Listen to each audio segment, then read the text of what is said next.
شیخ یونس اگر اشتباه نکنم رئیس مرکز تبلیغ در فرانسه است.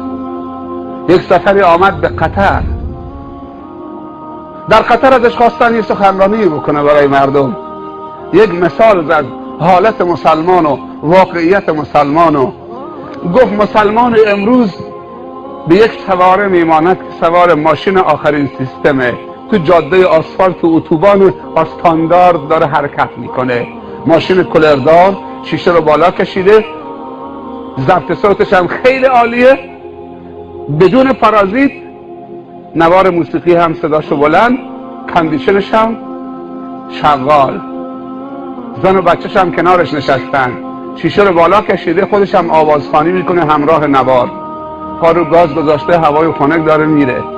هی میره تو جاده، یک دفعه میبینه سر جاده یک نفر ایستاده دست میزنه، قف بیست، شیشه رو پایین میکشه، احوال پرسی میکنه.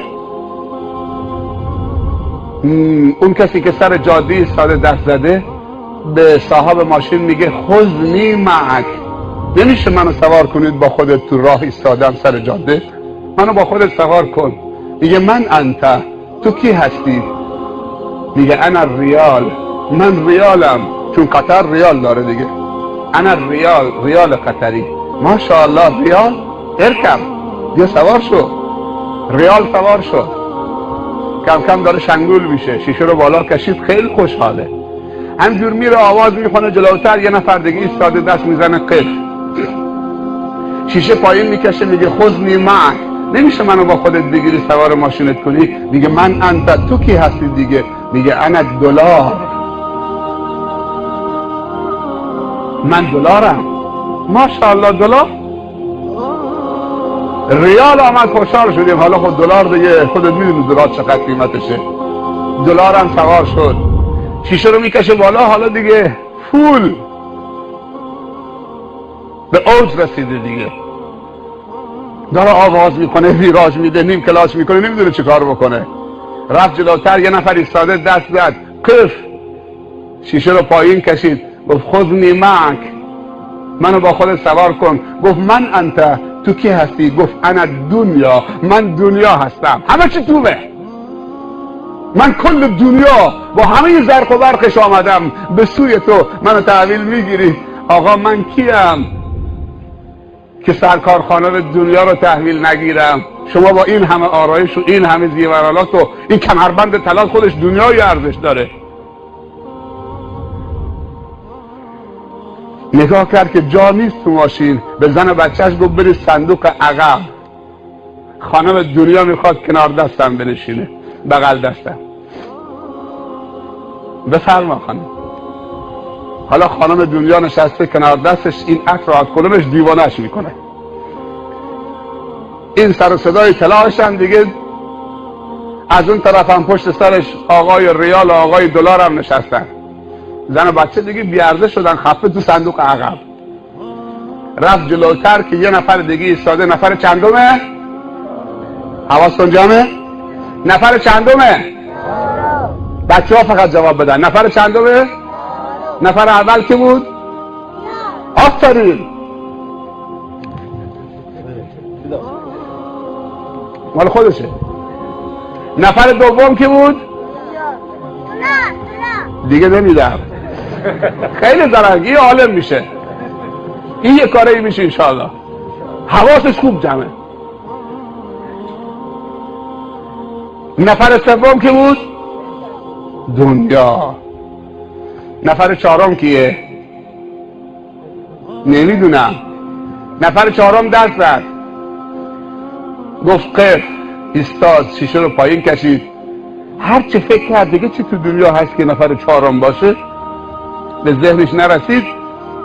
بعد گفت که ببخشید میشه شیشه رو پایین بکشید؟ شیشه رو پایین کشید. نفر چهارم گفت خذنی معک، میشه منو با خودت بگیری تو ماشین؟ گفت شما؟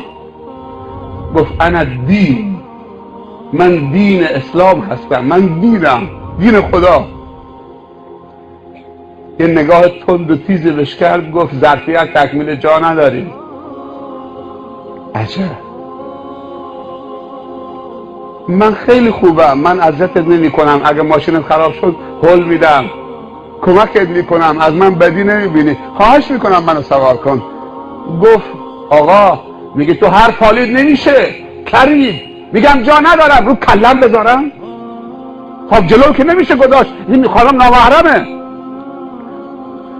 عقبم که جا تنگ میشه. آقای دلار و آقای ریال نشسته صندوق عقبم که ذره باشه دیگه نمیشه که. هر چی التماسش کرد گفت ظرفیت تکمیل و هر پالید نمیشه، شیشه رو بالا کشید و بعد گفت پشمالو ریشی نگاه بکن. پشمالو ریشی مزخرف دین. برو بابا دوره دین سر شده. یه نیم کلاچ هم کرد، گرد و خاک بهش داد و قربونت اینا کمک میکنن به منا، یعنی همیشه شنونده کمک میکنه به سخنران که به وجه بیاد. و رفت. معلومه که خانوادهشون براشون داستانهای خوبی میکشن دیگه. داستان چکمچکا برای بچه ها نکشید شبا، داستان اون بیبری و غول و نمیدونم فلانو اینا رو نگید. داستان پیامبران برای بچه ها بگید، داستان قرآنی. دیو میاد، عقرب میاد، اژدها میاد، فلان. اینا داستان های دروغ که بچه رو لالایی بکنن. نه، داستان پیامبران بکشید تا بچه هایی که خوابن بیدار بشن، نخوابن، تا خواب از دشمنان بگیرن.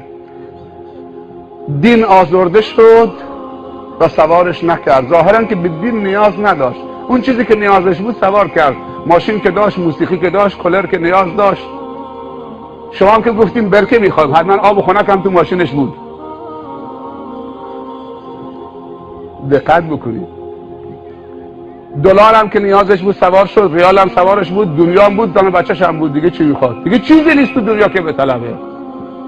حالا دیگه شنگوله، گاه وقت مسخره از دین میکنه، حالا به دلار و دنیا میگه خوب کنفش کردم. نه، اینا ملاها خیلی پر رو هستن، ولی ما امروز کنف نشدیم.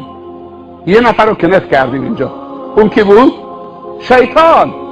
شیطان امروز کنف شد تو روستای شما.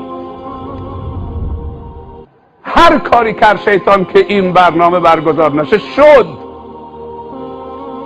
الان بیرونه، اونجا داره خودشو به زمین میزنه. نشد که بساطشون رو به هم بریزن. حالا داره آواز میخونه، دیوانه شده، هذیان میگه، همینجور پا رو گاز 180 تا داره میره، 200 تا داره میره. یک دفعه دید که یک قوی الهیکلی ایستاده سر جاده وسط راه، یه چیزی دستشه. ایست.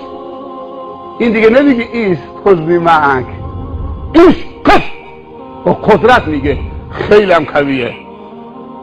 ترمز زد، ایستاد. شیشه رو بکش پایین. شیشه رو پایین کشید. گفت اینا که سوارن.